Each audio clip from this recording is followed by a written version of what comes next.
So Albert is playing a very sweet list. It's a blue steel list, but we are seeing a lot of new inclusions. We have this new Baymax, which is a 2/6 that when he comes in, he removes up to 2 damage, and you gain 1 lore equal to the amount of damage you remove. So, really cool way to get some burst damage, or excuse me, some burst lore out of the Baymax. So, that's a very cool inclusion. We also see Gantu, Mr. Big. That's an interesting one. One copy of Mr. Big. And then we do also have a few yokais who was able to bounce the items up and down. He's got a lot of new cards, actually. We got Calhoun's in here. We got Alice's. So really excited to see this matchup. And who are we playing against? Another blue steel. Yeah, his opponent is Michael, who's also playing blue steel. So you're going to be watching our first mirror match today. Oh, It'll be a blue steel deck. And what we've got here, so you got Sail the Azurite Sea. Of course, that's a favorite of the set for blue. That's one of those staples that'll probably be around for a long time. Actually, not in Albert's deck, by the way. He's not playing Sail. Can you believe that? Well, we'll find out how that works out for him. Yeah. It'll be interesting to see how that works. We've also got a couple of copies of Wreck-It Ralph as well. Wreck-It Ralph. Okay. So it should be interesting to see. But I think there is some carryover as well, and we've got Gantu, the new Gantu. Yeah, so they're playing some of the same cards, but these are very much two different lists. Yeah. Looks like Mike is more on the Lucky Dime plan with Tamatoa still, while Albert's settling for more of a mid-rangey kind of style, with the omission of anything that really ramps super high. I see. Is he playing any ramp? He's not playing Fishbone Quills. All right, so yeah, he's playing more of like a high five style deck. It looks like Albert is playing, where he's just playing curve, tempo, and I'm looking forward to seeing who comes out on top here in this sort of mirror match. Same colors, but very different lists. Absolutely, and they're doing their alters right now. They're altering their hands, and for those of you that are following along, Albert will be on the play in game 1. Okay, Albert will be on the play, so that is good. Considering that Albert is playing more of a tempo approach, he definitely. Well, I think you want to be on the play regardless, but definitely he's going to want to be on the play here. So that's great to see. Both players playing the new Alice. The Alice is a 3-cost 1/4 that has ward, and whenever she quests, which is for 2, she gives another character +1 lore and gives it ward as well. So really interesting to see. What characters we're going to be providing ward to, and whether or not they're going to be able to. I think Ralph would probably be a pretty crazy character to give ward to. So I'm curious to see, how the new Wreck-It Ralph plays out. And we got a lot of new cards to look at. So I'm really interested to see how this plays out. Yeah. And we'll start the turn with a Sticky Mickey. I believe that's what we're calling it now. Yeah, Sticky Mouse. I've heard. Sticky Mouse. Okay, I like that too. Sticky Mickey is a little rolls off the tongue a little better, but Sticky Mouse I like as well. And here we go. So we have a popsicle. Yeah. And passing it back over. Pretty standard opening for blue. Absolutely. Albert obviously with a character in place, so he's able to get that first blood here and get that quest in. And let's see what he decides. I see a Calhoun in hand. He's got Baboon, which is not going to do much at the moment. But Smee, probably the best on the draw here, or on the play, excuse me. But it looks like he's sending it down. Yeah. Yep. So he decided no, he does not want to stick with the Smee. Okay. So he opts to go for Calhoun. This is one of our new cards in the Azurite Sea. Calhoun is a 3/2 with resist. So essentially almost a 3/3, but almost a little different. And has an incredible effect of whenever it challenges into something and banishes it, you gain 2 lore. So very reminiscent of the Robin Hood shift package. But you're getting it shrunk down into a little 2-cost bundle, which I think is just a really great card. Yeah, and Mike went ahead and dropped the Smee. Okay. To see how that gives him it gives him a little bit of board presence. It's important here because when you're playing against blue steel, there's the cool thing about blue steel is that you can do the whole item thing that people tend to like, but you can also have board presence while you do it. Sure. So I think at this point, once Mike realizes what's happening, he's going to have some board on play. He can't just keep dropping those items and hope for the best. I didn't see Albert quest on turn 1 with the Mickey. Did he? It's hard to see the lore at the moment, but I never saw him turn it sideways, so I'm curious if he opted to not quest on that turn. I'm not sure what he'd be afraid of. There was no quest. There was no quest, right? Yeah, so that's a little strange. Not sure if it was intentional or not, but here we are. So let's see where we move from here. Looks like we're debating what we want to ink, and we're going to go ahead and get rid of that boom. And I would imagine we're maybe going into something on curve here, like there's a new Alice. There's the new Alice. We were just talking about that. Okay. It'll be interesting to see how this lays out. People have some high hopes for it, so we'll see it in action and see how much how much of a difference it makes in this game. Sure. I mean, Mickey and Calhoun both already have resist, which means that they are going to be difficult for Steel to deal with to begin with. And now Alice just being able to add an additional lore and give it ward as well. It's going to be very interesting to see. So right now, I mean, the board for the most part for Albert is very hard to interact with. We have a warded character and 2 resisted characters, so very well positioned on the board here. But just unable to squeeze in any lore at the moment. So we'll see how that goes for him. Yeah, absolutely. And Mike's got a lot of options here. He's got a lot of cards to choose from, making some decisions. I'm seeing some options that could potentially help him out, but not a whole lot that can be done in this immediate turn that might be able to solve his problem of dealing with this board. But we'll see what he chooses to do. For sure. Albert choosing to read a copy of Sail the Azurite Sea. Very good card to read. Yeah. Probably one of the strongest inclusions for blue this format. And he takes a glander at that. And let's see here. So we are inking twice. Yep. Because that's what we can do. And what is he going to choose to run out here with that ink? Very curious to see. See, he has some removal options in hand, but not sure if you want to be spending a whole Zeus just to try to remove a 2-drop or a 1-drop. You know? So kind of have to weigh your options here. So let's see what he ends up going with. Looks like he does opt to go ahead and get First Blood there, get on the board. Smee going in for 2. And, ooh. Twin Fire. Twin Fire. Interesting. Which will not be killing either of the 2. Yep. Unfortunately. It does put some damage on the board. It puts them in a situation where they have to consider how they trade. Sure. And it allows you to get something on the board here. So we'll see what we can do with that. Yeah. Mike can leverage that a bit. Twin Fire dealing 2 damage, and then if you discard a card from your hand, deals an additional 2 damage. So essentially, that would have been a nice trade there for Mike, but because of that resist and that ward, it's just a little awkward, unfortunately. Yeah. And the Calhoun and the Mickey stand tall to live another day. So let's see what Albert goes ahead and Sticky Mickey indeed, huh? I'm telling you, he is the stickiest of all. So that's what they say, at least. All right, so I see a tap for. Oh my goodness, another Alice. Okay, so we continue to play a board that's just very hard to interact with. I really like this concept. We're going to go in and quest for 2 with the Alice. All right, and it looks like the choice is being made to give the. I'd probably give it to the Mickey if I'm planning on questing. Yeah. And Albert agreed with you. So yeah, I think that's the better play there. We'll go ahead and give it to Mickey, let him quest for 2. Yep. And he does have a ward now, so no more additional Twin Fires could come in and take out the Mickey. And Calhoun choosing the quest, which I think is an interesting option. Had the option to go ahead and trade into Smee there, which would have gained him a couple 2 lore and stopped the Smee from being able to, quest back. But choosing to just go ahead and quest there, and I respect it. So let's see what we have from here. Yeah, and we've got an update with the lore counter, so thank you for that out there. So Albert's at 5 lore right now to Mike's 2. Okay, so Albert questing along here. Looks like he has a pretty dominant board position. 2 cards in hand though. Not sure what kind of draw options we're playing in this deck. Let me take a look here. And we went ahead and he hard casted that grab your sword. Ooh, grab your sword. You've got a couple of people that already had damage on them with those Twin Fires, so it mattered here because of the resist. Sure. And putting 2 on those Alices with the ward, it could be a big deal here. And yep, there you go. Smee's coming in to finish the job. See, yeah, that's me. That Smee's getting healed up with that popsicle. Getting punished for leaving that Smee standing there. That's the risk you take when you decide to quest instead of attack the Smee. But the board looking very different than it did a moment ago. As we see Albert with just a single Alice in play. But Calhoun comes to back her up. So we have some girl power on board. Girl power, let's do it. Let's see. Oh, and I see some choices in Mike's hand. It looks like he's got the option now, if he wants to. He can play that whole new world. Yeah, I don't know if we want to be giving Albert a fresh hand here.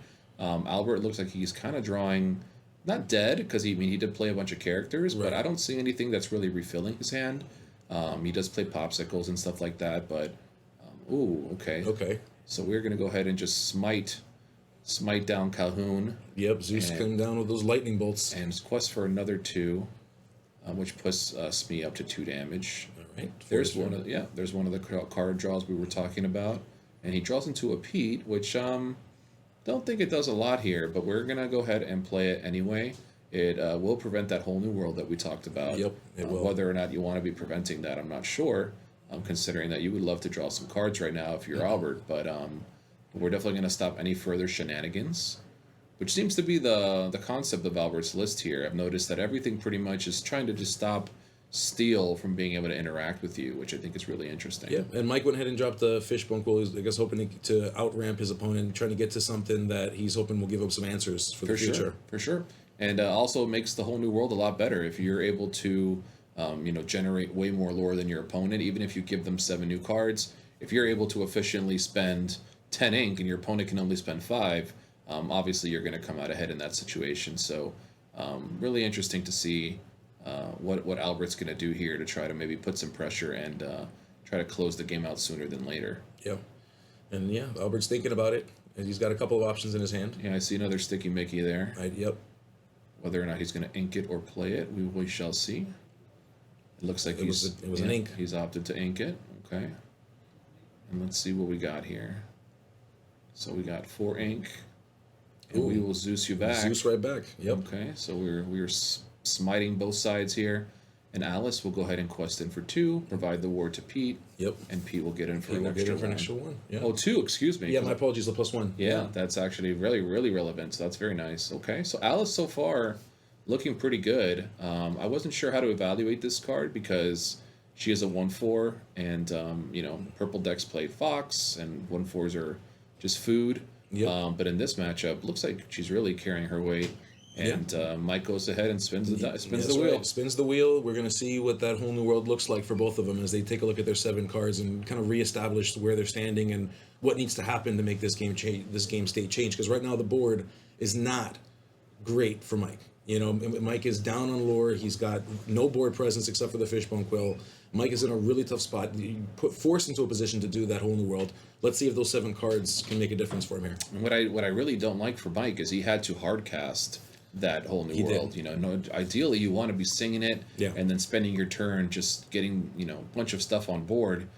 Mike having to just go ahead and pay 5 for it just can't feel good, especially knowing that you just reloaded Albert's hand with what's most likely a bunch more action and threats and stuff. So gonna be curious to see. Looks like he's still playing out his turn here. He is able to ink a couple cards extra, so it looks like he's played a sail. So he inked 3 cards total this turn. Another sail. Yep. So he's just inking a massive amount of cards. It's a flood out there with the sea. He is truly creating the Azurite Sea here.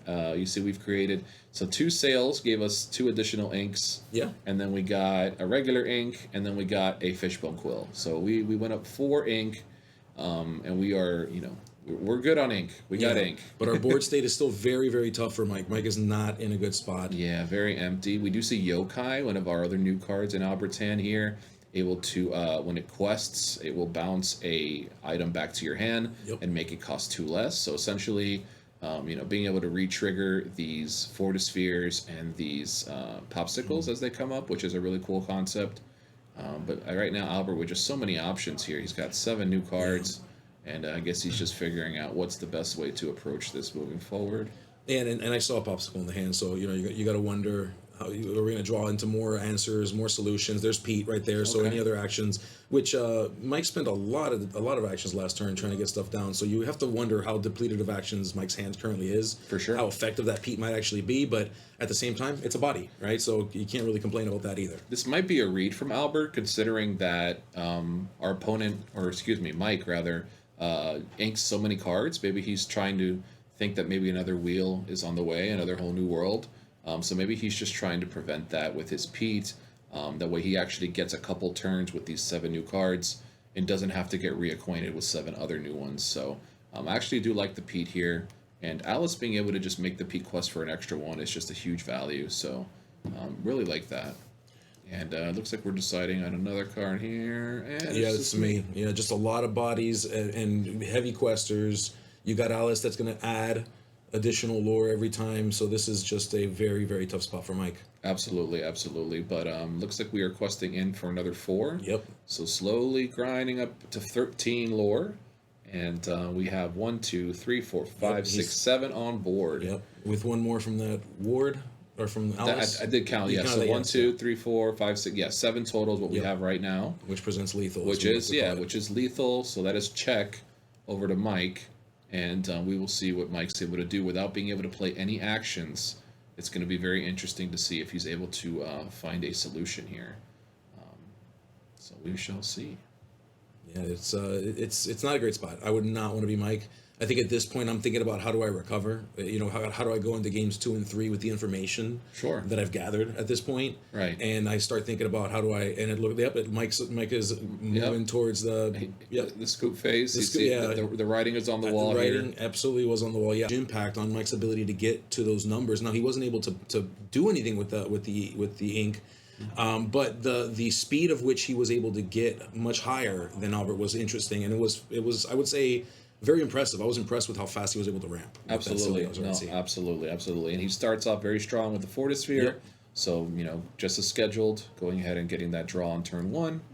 And let's see, Albert going ahead and inking a Tinkerbell. Probably not the best card in this matchup. Look at that in stereo. We got Fortispheres in stereo. That's it. We're right back at you. So both players going ahead and putting themselves one card deeper into their decks. We can see Twin Fire hanging out in Mike's hand, so maybe he's prioritizing to keep that. He might need that a little later. I see him hovering over the Smee, which we do choose to ink, and we play another Smee. Yeah. All right. And Mike's got a body on the board. Probably feels better than last time, for sure. For sure. He's got a first foot here this time, as we see Albert ink a Smash. And the Calhoun comes down. Yeah, a lot of people opting for Smash now. There's so many targets for Smash that I think are very, good to know, especially considering Calhoun and some of these other characters with resist. Smash is something that gets through, while Stormray John does not. Another interesting fact about the Smash is that it is not a song. So against some of these pesky green decks that have been floating around, Arcello not able to take it away, which makes it a really nice answer to Diablo. So Smash definitely, I think, is getting a kind of a revitalization from its first inception in the first set. Yeah, and at the end of last set, there was a bit of a rise in it as well, because it deals with Diablo and Cove, and so Cove, that was, if you can deal with Diablo and a Cove and deal with other things. And Ursula, that's the double singing Ursula. Double singing Ursula. There's lots of things that Smash can deal with. So I think it's a great addition. And you see, we choose the Twin Fire just for 2 damage here. Mike opting not to discard a card here because there's no other target. So just doing a quick 2, almost like an uninkable Baboom here. Yeah. And just putting a little bit of damage on Calhoun, which I'm sure will be followed by some more pretty soon here. Yeah, the very beginning of these games, it's like a dance. So, you're trying to get your foot, settled into the ground, trying to really put yourself in a position where you can overtake that opponent. And they're both in what I would consider to be a pretty fragile spot. Okay. It'll be interesting to see. Let's read that Mouse Armor. Let's read that one. Mouse Armor is an interesting That's card. not a new one, guys. No. That's an old one, but it is making an appearance here. Really cool inclusion, to be honest. Mouse Armor, I feel like it's a card that is often slept on because uninkables are just so hard to cram into this deck. But the way that Albert has created it, he's really playing a lot less of the no dimes, no big, no how far L goes, and he's cutting all these uninkables, which allows him to play some of these really cute techs, which I think is a really cool addition. Yeah. So technically speaking, Calhoun can get 2 resists now, which is really, really good. Yeah, the average curve of Albert's deck is considerably lower than what you would think a blue steel deck would. I like it a lot. Yeah. Albert, the guy after my own heart here. I really do like this list. Looks like something that I would play. And not to say that Mike's list is not sweet. Mike's list is just a little more of the traditional blue steel with some cool inclusions, but definitely more of what we would expect with our dimes and Tamatoas and such. Yeah, I'm kind of hoping to see Mike pull out that Wreck-It Ralph and start smashing his own stuff and start getting some more. I would love to see Wreck-It Ralph come down. I know it's been kind of a gamble as to which legendaries are going to be the ones this set that are going to make a name for themselves, and and Mike with an Alice of his own, hoping to do a little bit of what he saw his buddy across the table do there. Right. So both players respecting that Alice is a pretty solid card. Honestly, one of my favorite arts in the set too. I know it's a little hard to see on the table at the moment, but it's a foil. It's a foil skinner. Show it some respect. Yeah, it's a beautiful card. The art is very well done. I think it's really, really cool. And we see that. We chose not to quest with the Smee because we don't want to get bashed by Calhoun. But let's see what Albert's able to come up with here on his turn as he gets ready to play. And you can see Mike already at 5 ink. So he's definitely chugging along here and trying to get to his end game threats here for sure. Yeah, neither player comfortable enough yet to start questing. They're both sitting at 0 right now. Yeah, this is that stalemate, the kind of chess match that we have going on at the moment. Who's going to be the first to break? Who's going to be the first to go for it, and then after that, the dominoes should fall. Yeah, at this point, questing would be a tell in a lot of ways. Like the feeling of comfort that you can do that, and that could send a very strong message to your opponent, even just getting that 1 on the table when both of you have been sitting at 0 for a long time. Absolutely, and we get another card deeper with Albert playing a Popsicle, and we go to Ink, a Cogsworth, which I think that card's pretty good in this matchup. I mean, I'd be valuing that Cogsworth pretty high personally. Yeah, you have to wonder what else is in his hand, Yeah, no, for sure. Definitely. I mean, Albert knows what he's doing here. But, that's a card that I value pretty highly in this blue steel mirrors just because it really creates a lot of math problems for everybody. Yeah. But we see resist 2 on the Calhoun. Yep. So Calhoun is very, very sticky here. And let's see what he chooses to do with it. Yeah, and he's got a few options. He's got a few options looking at the hand, and I'm starting to see why he might have inked that Cogsworth. It looks like he may have had another one. Interesting. He chooses to just pass here. Okay. All right, so maybe he had nothing on turn 3 that he could have used effectively. So he goes ahead and just passes it over. We saw Cogsworth still in the hand. We saw a couple copies of Along Came Zeus, so he couldn't play those this turn. So maybe just a Tinkerbell as well, I see. Okay, so maybe just unable to play something last turn. Yeah. And I see a Zeus in there as well. Yeah, yeah. So you got to, I mean, these are all... Oh, there you go. There you go. I was asking for it, and Mike delivered. We have Wreck-It Ralph on the table, everybody. Watch your stuff. So Wreck-It Ralph looking really great here. Unfortunately, we know that Albert does have the answer in hand, since he does have, I think, multiple copies of Zeus. Yeah, it looks like 3 copies of Zeus. He's just waiting for something. So he's just got multiple bolts of lightning ready to come down on top of our poor friend, Mr. Ralph. But we will see how Albert chooses to handle this turn here.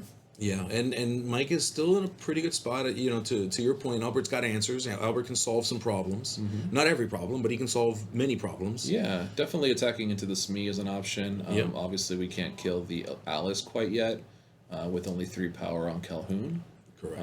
But he is able to heal and then double resist this Calhoun, which is actually... really, really crazy. Yeah, when you think about it, it's like, here, give me your Smee, and I will still sit here. And using that popsicle to heal, using that popsicle to heal is certainly a tell that Hiram is not in hand as well. So he's sending signals to Mike that. Well, he's still got the Fortisphere if he really needed to, but definitely opting to prioritize killing off that Ralph, because that definitely cannot stick around. For sure, we'll be having some big problems. So, all right, so far. Oh, and there comes Tinkerbell. Pretty close game. Yeah, Tinkerbell coming down, but doing nothing. Doing nothing. Absolutely doing nothing. Yeah, Tinkerbell, as we know, normally deals damage across the board, but with resists on Calhoun, does nothing. And Alice picking up another 2 lore with her Daisy Duck stat line. Really difficult to deal with that 4 defense here. And we see Albert just having to go ahead and give up some lore. Yeah, and it puts Albert in the unique situation of do you attack into the Alice, leaving it open for the Tinkerbell to wipe, and then what do you put down to not deal with it? So there's a bit of a timing puzzle that needs to be solved by Albert here. Absolutely. You obviously see we have Zeus in hand, but Alice is so tricky, and she gives ward to both these characters. So even if Albert wanted to Zeus the Tinkerbell, he is unable to do so. Oh, there you go. We'll draw 2 cards here, which is nice. But yeah, just being able to provide ward to the character you just played, so important. I mean, a Tinkerbell is definitely going to have to get an attack request in, which is really good. Yeah. And we see Sticky Mickey come down, Sticky Mouse, and so it's a really close game right now. I mean, you would think by the score that Mike is way ahead here, but actually it is very very back and forth here. So. Yeah, the board does not tell the same story that phone does. No, I'll tell you what. Definitely not. And Calhoun will choose to go ahead and attack into the Alice. Yep. Won't take any damage back because it does have that resist. And he also chose to provide a resist to something else. I'm not sure if it was to the Calhoun. I didn't see what he declared it on. Yeah, it might have been something else, but either way, something else has resist, so it should be pretty difficult for Mike to go ahead and deal with that board. Absolutely, yeah. Yeah. All right, and now it's Mike's turn, so we're going to see what Mike does. He's got a couple cards in hand, so he's readying up his cards. Still deciding.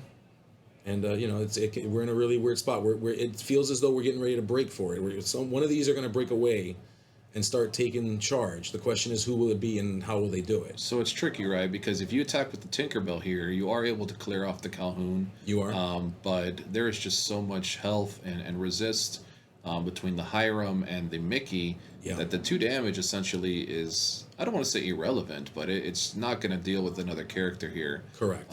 So, Tinkerbell's usually good at 2-for-1ing things. It looks like in this scenario, it's just going to be and he chooses to sing. Right. Okay, Tinkerbell busting out those vocal chops and singing a whole new world. And unlike last game, sang it so now has a full loadout of ink that can be used to play whatever shows up and whatever needs to be dealt with. So Absolutely. This could be a big turn for Mike. Absolutely, yeah. This is definitely what he needed to kind of get some threats back out on the table here.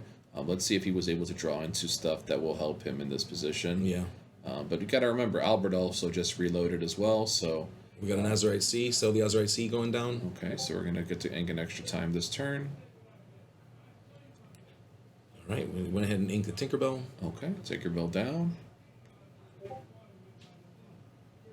So we're looking at 5 ink to be used. Trying to really figure out what's the best way to push through all this resist here. Definitely a Steel player's nightmare to have, Cogsworth. If you've ever played against a Cogsworth as a Steel player, you know how annoying it could be. Oh, goodness. But now you're just getting more resist, and Cogsworth's not even in play yet. So, I mean, it's just a absolute nightmare there. But we'll see what he's able... Ooh, the Gantu, okay. So, Mike choosing to just go ahead and load up some lore on the table here. I think he's saying, you know what, we can race if you'd like. So he goes up to 9 with the Alice and provides the ward, I believe, to the Gantu. It could be to the Tinkerbell. I wasn't able to see exactly I didn't which catch one. that either. But if it is to the Gantu, that is a safe bet so that they cannot remove it from the hand. But it might have also been the Tinkerbell, considering that, you want to keep it protected from Zeus. Absolutely. Yeah, so... All right. And you could see Baymax also in the yard for Albert. That is a cool inclusion that Albert's playing in this list that is able to pull damage off of characters. So we've seen Calhoun hang on to damage pretty easily with the resist. So I think that's a pretty cool tech that you're able to just kind of yank off, essentially a popsicle effect. Yeah, I thought that was a purple thing. What's going on here? I thought this was an amethyst thing. No, we're pulling damage off, brother. Oh, come on now. Yeah, and then once we pull that damage off, we are going to essentially do our best goat impression and gain some lore as well. So there you go. So Baymax, a very cool inclusion in this list, and I'm happy to see it's being used, considering that Baymax, personally, one of my favorite modern Disney characters. Yeah. So if you haven't seen Big Hero 6, definitely go watch it. It's a great movie, and you'll appreciate the set a lot more once you've seen that movie. It's a very, very cool movie. So. Yeah, well, I only recently saw it, and I got to tell you, it's because of Lurkana. So, nice. Great Did you like movie. it? I loved it. It was great. My son loved it more than me, but I loved it. Very cool. Yeah, very cool movie. Yeah, it's essentially a Disney superhero movie. 100%. Yeah, kind of like The Incredibles, but a little more like a Power Rangers kind of thing. It was cool. Yeah, it was a thriller too, a mystery there too. I love that. Yeah, very cool, very cool. All right, so we see a Fortisphere go down for Albert. Still considering what it is that he wants to end this turn with. We see a second mouse armor hit the table. We are arming up, boys, and we are using it. Let's see what we got here. We got a lot of resist. We do. Yeah, there's things to be thought about, and Albert's thinking about them. Looks like Albert's doing some math. Definitely mathing it up. Against the red deck, I mean, they probably love seeing all these cards, but being in Mike's position right now as a Steel player, you were just not comfortable with the fact that all these characters have resist. That is definitely not a good feeling. Lurkana has a very interesting way with where the mirror matches are also the answers to themselves. I always found that very interesting from a design perspective of this game. For sure. And we go ahead and draw an extra card here with Fortisphere. Curious to see what Albert's digging for here. He's just taking a gander. We still have not seen the Hiram quest yet, so we have two extra cards coming in at some point here, I would imagine. All right, and it looks like Smee comes down as well. It looks like, Albert's deciding to go wide, as they say, so just trying to get as many characters on the board as possible, which creates some interesting logistics that need to be dealt with. You've got Tinkerbell on the table that can deal with it in a bit. So you gotta wonder what's going to happen here. Okay, and then I think here comes the Hiram.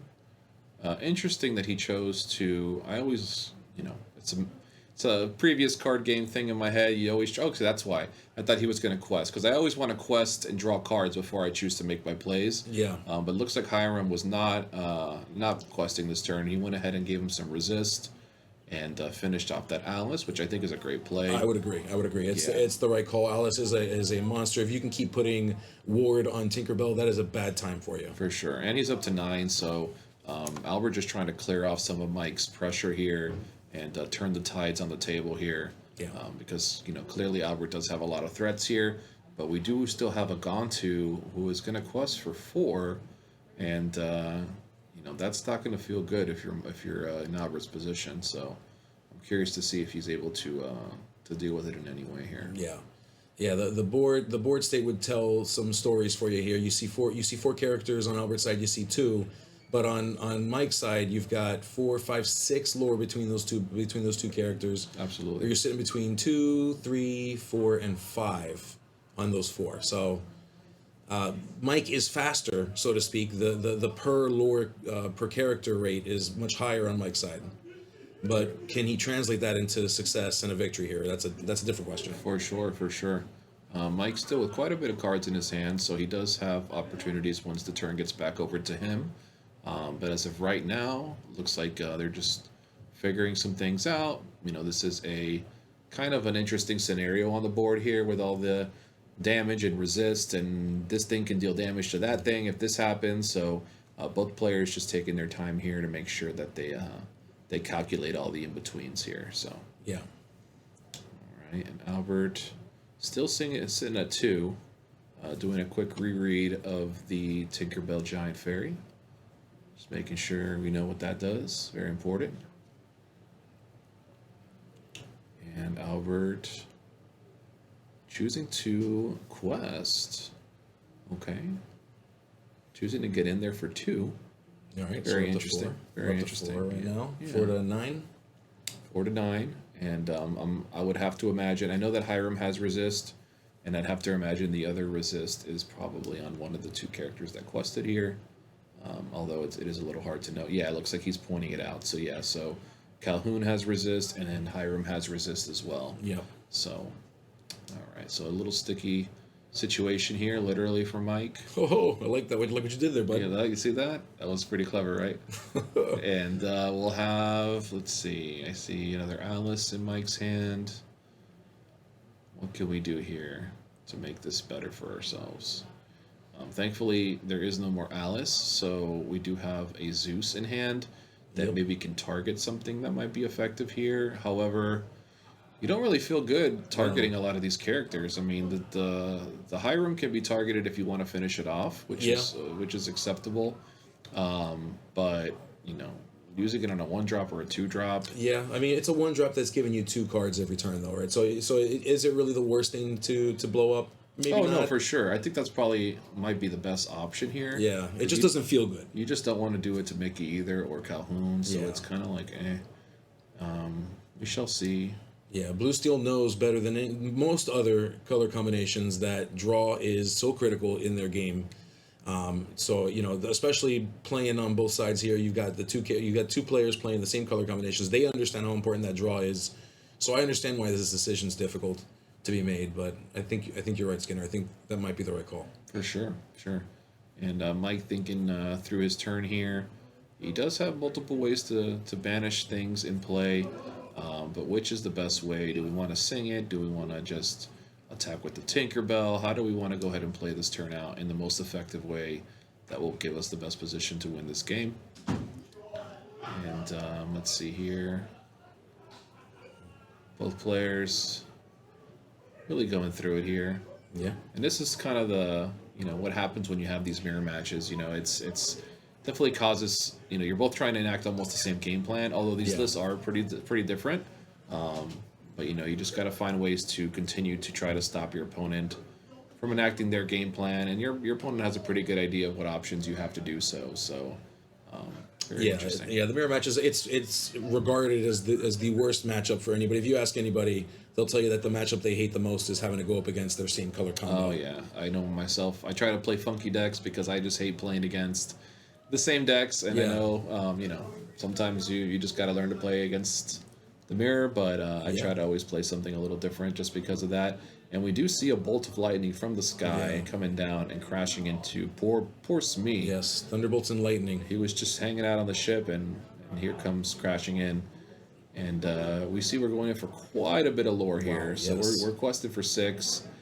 Mike's got to feel good here. Yeah, Albert on the back foot for sure. Mike just saying essentially, I'm not going to really worry much about your board. I'm just going to try to end the game here. Yeah, and Mike, from my perspective, is probably in the right here. It's time to just run to that 20 and be first to 20. Am I right? Hey, I like that. And figure it out. So absolutely. And although Albert still does have some really great characters in play, will they be able to stop the amount of lore that are coming in? We do have, we have Alice in play, and Alice is going to give ward to something next turn, and she's going to quest for 2 no matter what because she is warded at the moment. So she is.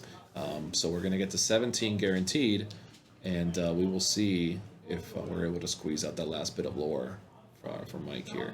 Yeah, it's definitely looking at the hand situation, looking at the board.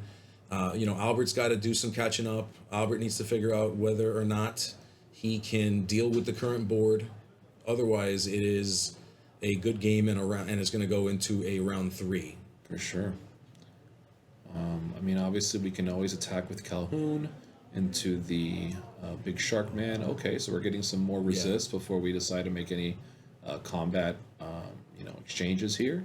I like that. So we can actually put Calhoun to a resist 4, which will actually allow it to attack into Gontu and just go ahead and take him out for free and gain you 2 lore, because with resist 4, Gontu would exchange 0 damage back. However, is that enough? Right. Next turn, we'd still be questing in for another 4, and at that point, it does seem pretty inevitable that we're going to be able to find that last lore. So. It changes the way you play tremendously. When you're sitting at 19, your opponent has to figure out what to do, and it can feel hopeless. Let's see if that's the position we find. Especially because Mike is playing copies of Dime in his deck. Yeah. So if any point he just finds a Dime, the game is over. Oh yeah, absolutely. So it's definitely a tricky position for Albert to be in at the moment, but let's see what he's able to do. I do think that the inclusion of the mouse armors and stuff has been really interesting to see, and definitely been cool in its purpose. But on this back foot here, where you're just trying to race for lore, maybe not the best scenario for the mouse armor. Yeah, it's interesting that mouse armor in this situation has done what green steel players know that the hidden cove can do, and that's created some crazy anomalies in the math. Sure. And when you mess up the math, you mess up the thinking of how you can move forward. So mouse armor is definitely an MVP. In this scenario when it comes to how it's been operating. Absolutely. And only 2 copies in Albert's deck, both of them sitting on the table right now. Yep. So I'm sure he's not upset about that. However, still curious to see if he has any form of removal that's going to be able to help. Maybe a Zeus. Let's see, he's tapping the Hiram. Maybe Hiram's doing a little back and forth here. Hiram's doing something. All right, we're going to draw some cards. I like it. Good idea. I like that. Okay, although we do give up our Singer 4 here, so now if we do draw a Zeus, I don't know if we've inked for turn, but ideally we'd want the Zeus to take out the Tinkerbell, and then looks like he doesn't have one in hand, and then we would have the Calhoun trade with the Gontu, leaving him with only 2 lore available for next turn. That would be the ideal scenario, but I don't think, and Albert takes another thought about it and packs it up. Yep. And we will be moving into game 3. You see Mike, he's doing a pseudo whole new world in his hand. just to see. It's so dangerous. Listen, I play card games. You don't want to see the next card, I promise you. I try not to. You're going to be mad. I try not to, but... Because you do not want to draw in a best of 3 scenario. It's not ideal, but You'd argue it's better than a loss, but the wins matter significantly here. Of course, definitely want to go ahead and wrap this up and get a for sure winner. And we do see Albert open up with a popsicle, or excuse me, with a Fortisphere. Yep. Call it a steel popsicle, but it's probably tastes a little less delicious. Yeah, I wouldn't be eating that. Yeah. It looks like it's not as yummy, but I guess it depends on who you ask. But we got another one, and we got a Mickey Mouse hitting the table. Sticky Mickey, it's the Absolutely. table.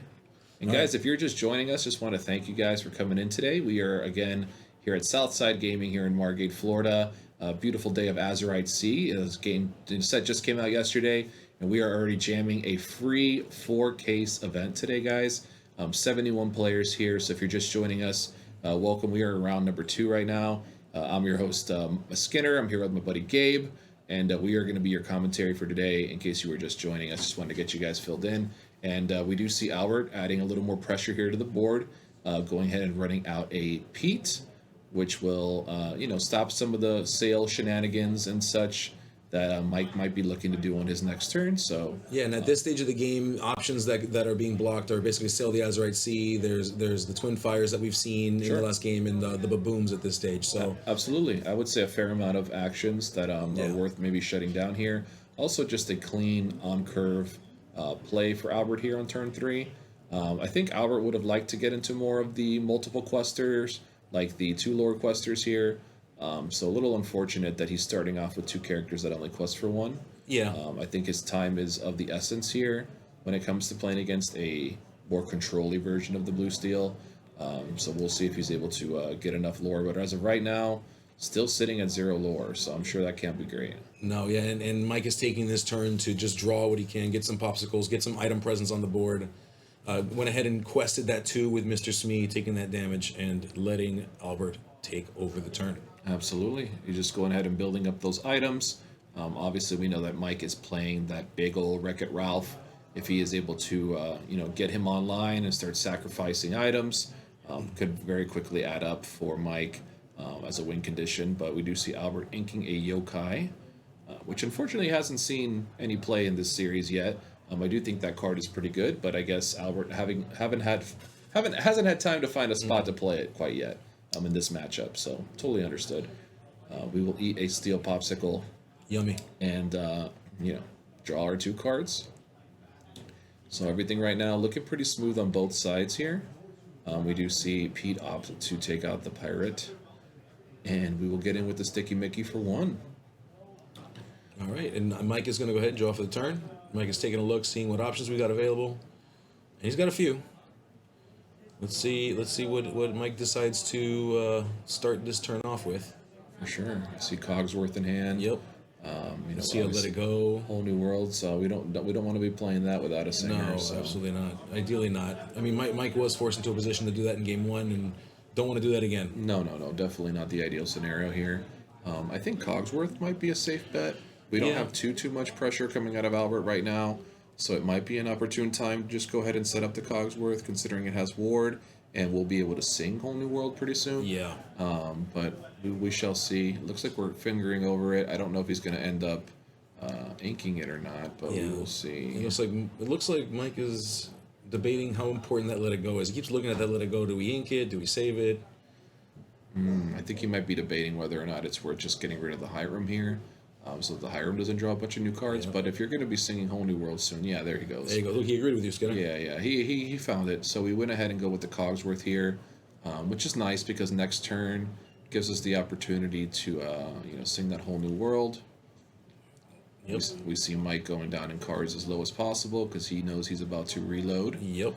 And surely Albert has to know as well. So we'll see if Albert's able to dump some of his hand out here. Yeah, hopefully Albert is seeing the tells that are being given to him, the fishbone quill, the reduction of the hand size, all telltale signs that the world is about to spin. Of course, and unfortunately, it's going to be a little hard to prevent that, considering that Cogsworth is warded. Although he does have the Zeus in hand, cannot target Cogsworth with that Zeus. I would have liked to draw here first. I know Cogsworth, was the play he ended up making, but I always recommend trying to draw first before you make your play. Could change what you ink, could change a lot of things. So Albert with a little bit of I wouldn't say a misplay, but something that I think we should be keeping an eye on is drawing cards before we play them. Yeah, it's definitely TCG 101, right? Like draw first and then do everything after. Absolutely. And drawing off the Hiram, not doing much here considering that we are taking 7 new cards. So we are in a whole new world, guys. That was cute. Yeah, there we are together on this magic carpet ride. Oh goodness gracious! I got to deal with this for a few more hours, but that's okay. We're here. We're here for it. It's all right. We got food on the way soon, guys. We're gonna be. Our jokes will get better after lunchtime, guys. Yeah. And we see a whole new hand being fanned out from Albert here. So he's most likely going to have a lot of threats that he can throw out there. I do see a Chen Po, as well as some Sticky Mickeys, and Albert just organizing his hand there as Mike continues to finish up here. All right, so let's take a look here. All right, we saw a play of Hiram popping a popsicle to draw 2. Yeah. The ink's starting to get crazy. As you can always tell when the game's getting intense, when the inkwell starts to take its own shape. And again, the lore count does not tell you the full story here.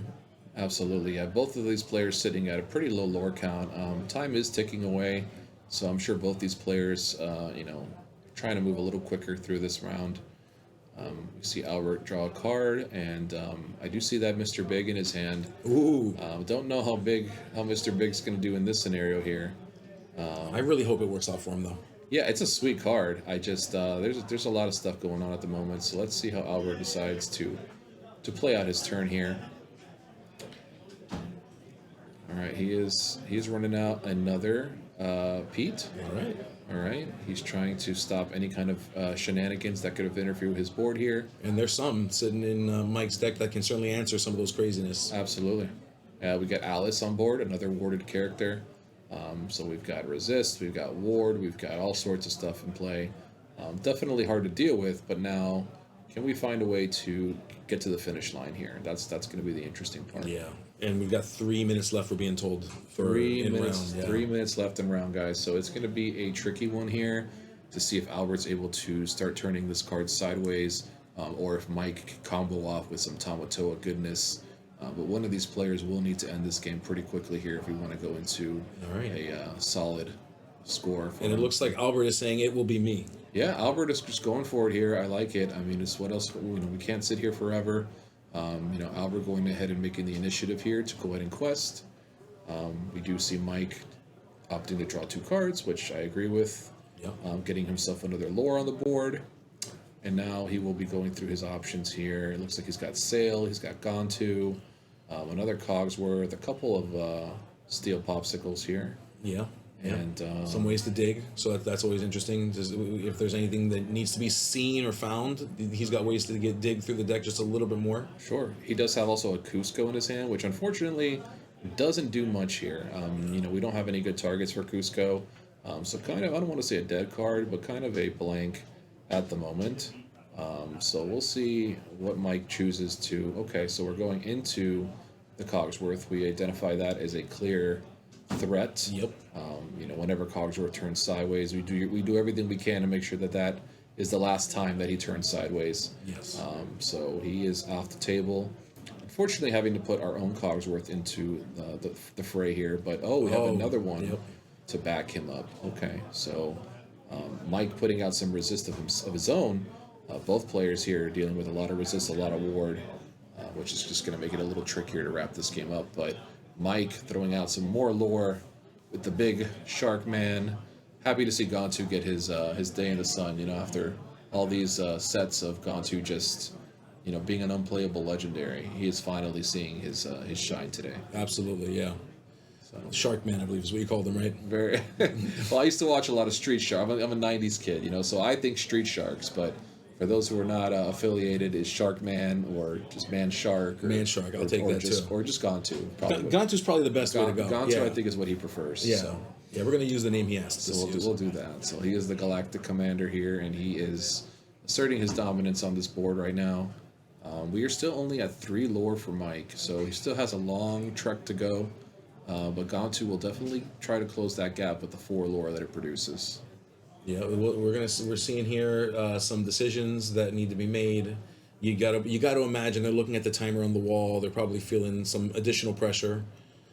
There's about 30 seconds left in this round, so they are about to get asked to go to rounds here at this point. Yep. Can any of them get to 20 in 5 turns? Will be interesting to see. I think the answer is yes. I think it's going to depend a lot on this combat step here and what's left in play. But I definitely can see, these blue steel decks, although they do take a little bit of time to get online, they do end the game pretty quickly once they are established. Yeah. So it's going to be interesting to see if Mike is able to either combo out some crazy amount of lore, or if Albert can just push to this finish line here. Yeah, and Mike is in a position where he has enough ink to play out a dime and then use that dime if he needed to. So you are right that there are some ways to that 20. Right, and gone to a great target, obviously. Absolutely, four lore off the dime. That's definitely that they're keeping track of their turns now, so we can see that the players are aware of the situation. We do see your boy, Mr. Big. Hey, my buddy, Mr. Big. There he is, Mr. Big, holding it down for the what is he, a mouse? A mouse for the mice out everywhere. Yeah, let's. I know he's the Godfather. But, yes, the Mouse Father. Even. The Mouse Father. I like it. We need a nickname for every character. Yeah, and it looks like Mike is on turn 1. So Albert had turn 0. Mike will be on turn 1 of this 5 turn sequence. Albert's still playing out his turn here. Yes, so he's still on his turn 0. Chooses to quest with the Alice and give the ward to Mr. Biggie. So okay, all right. Albert trying to close the door here, but we shall see if Mike can swing back and apply some crazy amount of pressure with some combos. All right, so Mike identifying he is on turn 1 as we approach the end of our round here. Yep, and it'll be interesting to see because there's a lot of lore on the table right now. So we're choosing to quest with the Hiram, draw 2. Absolutely. He does hit the Tamatoa, but we are kind of low on items here, and I don't think we can afford to pass it back to Albert without doing some combat here. That's a dangerous spot to be in because on Albert's side, you're looking at 1, 2, 3, 4, 5, 6, 7, 8, 9, 10, 11, and then when you count Alice's ability, 12 lore that can be messed with. Wow. So you're right. There needs to be answers to the board. Yeah, and Mike obviously identifying that and choosing to take out the Alice. Yep. Who has truthfully been a great card so far. Early impression of her as a new card for the Azurite Sea. Definitely like that card. Yeah, very strong. It's had a lot of opportunities to showcase itself in just these 2 games that we've seen. Absolutely. Over these 2 rounds.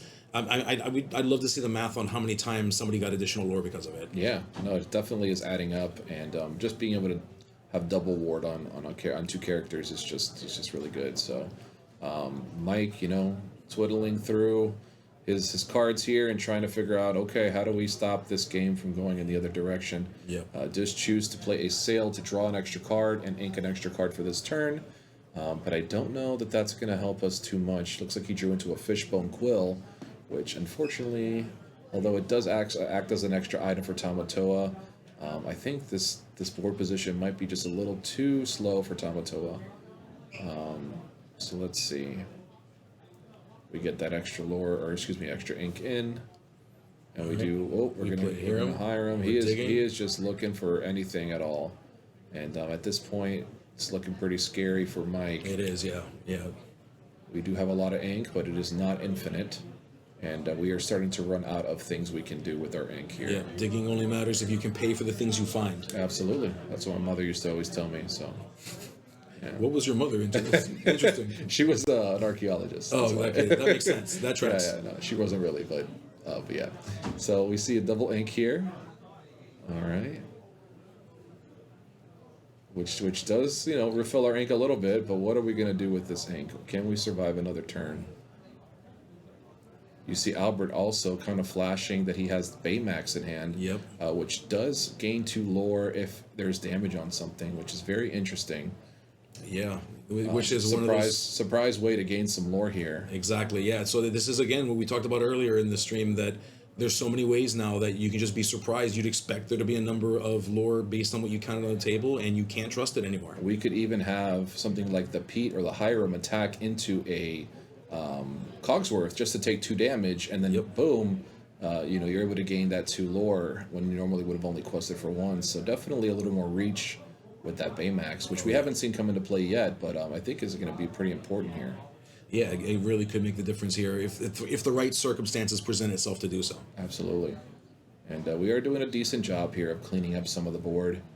We see Cogsworth also crashing into Pete. Yep. And then him choosing to finish it off with that Good baboon. call. So. All right. We see Fishbone. Okay. Some damage on Cogsworth. Okay, was just about to ask about that. Looks like the players are on it. And this is a heck of a turn one going on here. I mean, we did a lot here. He was able to shave off what looked like about was that 4 to 5 characters off that table? It's a fair amount. We see that Mr. Big can't be attacked with anything with 2 or more power, right? Correct. Yes, correct. Yeah. So nothing on board. Well, I guess the Hirams could attack him. Okay, so never mind. I was going to say nothing can really attack him, but we do have the Hirams in play, which will be still a decent attacker into our Mr. Big. But if Mr. Big quests at least once here, I think that's all we really need him for. Yeah, Mr. Big will have done everything he needed if he can turn sideways one time. That sounds. There's right. that Baymax that we talked about. All right, interesting. Opting to play the Baymax first. Okay. I feel like I would have maybe attacked with the Hiram into one of the Cogsworth just to get that extra damage. Correct. And then you're actually going to gain 2, and I think that would have been. I mean, we'll see. We'll see what the rest of Albert's play looks like, but definitely would have got us 1 lore closer, especially if we plan on questing anyway. Yeah, and these are high stakes. I mean, granted, this is a free entry for the tournament, but to be able to compete for 4 cases of prizing and you're up against the time, you got to understand that stress can sometimes take over. For sure, Albert pushing the needle a little closer here, but unfortunately giving Mike another turn, which is always a scary thing. Yeah, we really want this game to be over and this door to be closed. As I mentioned, looks like Albert did miss a little bit of 1 lore there. Hopefully, it doesn't come back to bite him. But yeah, would have loved to see that Hiram pick up 2 damage and get healed off the Baymax. Yes, that would have been great. So we see 2 cards left in Albert's hand, as Mike has quite a few more. It looks like Mike has a whole new world in hand as well. So if he really wants to go crazy here and try to dig for something like a dime into, I don't even know, because we don't have any items in play, right? So dime can hit the Gantu right now, which will help us a little bit. Yeah. But that'll put him up 8 lore just on the Gantu tapping for a quest as well as the dime itself. Sure, but I think one of these Hirams definitely needs to take out Mr. Big here. They do. And then interested to see if the Gantu also goes to combat here. I know we definitely want him to be questing, but we see Mike reading on that Baymax. All right, and Mr. Big is out of the picture. Absolutely, Mr. Big does take his damage, but he did go in and get in there for that lore he needed. So overall, worthy sacrifice, I think. I would think so too. And so we're still thinking through our turn here. So we're looking at Gantu, we're looking at turning sideways at Cogsworth. We'll see what they're doing with him. There's a lucky dime in Mike's hand, it looks like. Okay, all right. So dime is a good place to be, but when your opponent's sitting at 17 and we have only a couple more turns left to play, it's definitely going to be an interesting one. So let's see. Yeah, so Mike is in a position where, because Baymax can quest for 2 on his own, so he needs to get rid of every other character, essentially. Absolutely. In order to prevent the victory over on Albert's side. Yep, and Sticky Mickey keeping his name alive here, and definitely a little harder to remove than normal. Even if a Cogsworth were to attack into Mickey, he would have to send both Cogsworths in just to clear the Mickey. Which is actually pretty crazy. So Mickey definitely holding his weight here and doing what he needs to do to get in for that extra lore. Yeah, Mickey is definitely a high value 1-drop character in this situation. There's the lucky dime on the table. Okay. By Mike. Let's see what the plan is here to try to salvage a turn more. Okay. So using we it. Clock in for 4. Yep, using it on Gantu. Okay. We are questing with the Hiram, popping the dime to see 2 more cards. Okay. Draws into Ralph, but Ralph just not enough here. Ralph is going to come down, and he does look cool on the table, but ultimately will not close this game out at the moment. Will not. We still got Gantu. We've still got 2 Cogsworths that are being decided as to what to do with them, and it looks like a song is about to be sung. That's it. We gotta spin the wheel here. We are singing that whole new world. Okay, we did find a Let It Go, which is a nice, extra step here into staying alive for another turn. Yep. There we go. Cogsworth singing the Let It Go and sending Baymax back where he came from. Yes, back to the sea from whence he came. Back into the ocean. Gave him a little goodbye there, and we still have some lore that we need to deal with here. The question is, do we want to quest up to 13 with the Gantu and potentially risk leaving our opponent at one lore? Yeah, it's not a place you want to stand at, and it can be dangerous, especially with cards like knowing that Baymax is potentially in the deck and could be in the hand. He does choose to go for it. Yep. Do we have another piece of removal before we pass this turn over? Because we know Albert just reloaded and he has a lot of options. Well, he just tapped 3 to play a Alice. Let's see if that'll do anything for him. 1 more to play a Popsicle. I would have loved to see the Popsicle go out first here. Again, just a little bit of, what's the word I'm looking for? The order in which you place stuff. Yeah, the sequencing, of course. Sequencing is the word. Thank you, sir. Sequencing. That's the word I'm looking for. Yeah, so sequencing could have been a little sharper, but again, we are at the end of this round, and pressure is on to finish it right away. I believe this is turn 5? Albert was on 0, 1, correct. 2, 3. So Albert would be turn 4. Correct, yeah, so Mike will get the last turn. Mike will get the last turn here. Okay, so yeah, we see him put the 4 out there, letting him know, hey, this is going to be your last shot. Yep. Albert, so close to the finish line here.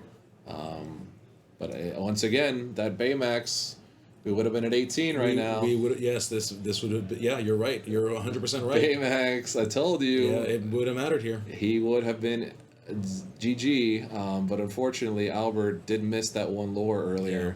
And that is currently biting him in the butt. 100% is, yeah. That sequencing matters, my friends, and we're seeing it live and in living color right here. I still see, I think, a Baymax in... Oh, no, it's an Alice, okay. Yeah, it's an Alice. I was going to say, if it's a Baymax, this game's a wrap. Mickey, but Zeus, no. yeah, no. I see Smash. Oh, no, Albert probably kicking himself. I wonder if he knows he missed that lore earlier, but definitely looks like the inevitable will be that Mike does take this game.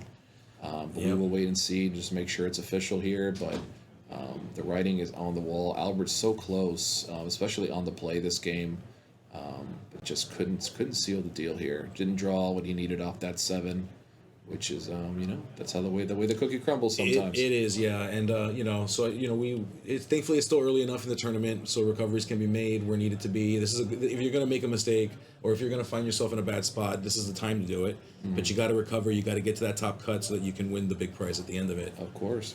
And guys, again, stakes are high. We are competing for 4 cases. This was a free event, but just because it's free does not mean that people don't want to win. We definitely have a lot at stake here, and I hope you guys are enjoying your time here with us so far as we explore the Azurite Sea together with these new cards and these new deck lists. And yeah, I'm loving it. I'm loving seeing these cards in action. I was slated to play, and then I got pulled in to commentate because of a friend of ours, Hayes, from Freedom Gaming, which congratulations to them. Hayes had to leave to take care of his wife who's having a baby. Yeah. So congratulations to Mikey. If you're out there watching us or listening, we just want to say we love you, buddy. Congratulations, buddy. I'm happy to have you here, Gabe.